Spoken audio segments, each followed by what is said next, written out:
જો ભાઈ આજે અમારા ઘેર શાક જો કેવા પ્રકારનું બનાવ્યું છે. બટાકો તો એવડો મોટો હશે ને ભાઈ? હા સર, બટાકા હાથમાં આવે એટલે હાથમાં આવે ને બહુ નેનો ને હજી તો હાથમાં નહીં આવતો. તમારો ભાઈ હાથમાં આવે. ઓહો મરી મસાલાથી ભરપૂર શાક છે. મસાલો આપો તમને. મસાલો આપો, આપણે મસાલો જ ભાવે. વાહ, હળદર પાવડી નાખી. ફૂલ મસાલાથી ભરપૂર દાળ.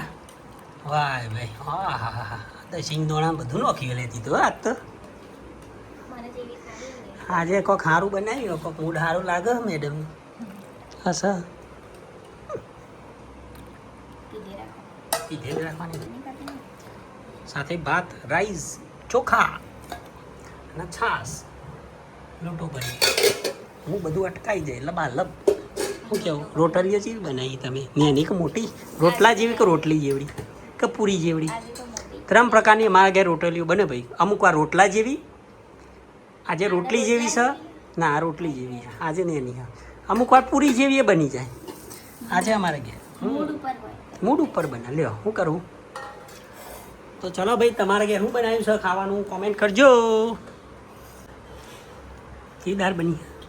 મારે ખાવી મસ્ત. મતલબ તીખી તીખી.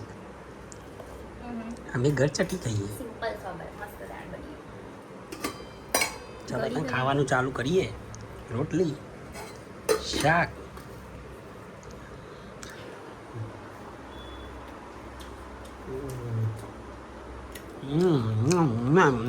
મજા આવી ગયો. ચલો ભાઈ, મળીશું નેક્સ્ટ વિડીયોમાં. ત્યાં સુધી ખાઈ લઈએ. Bye bye.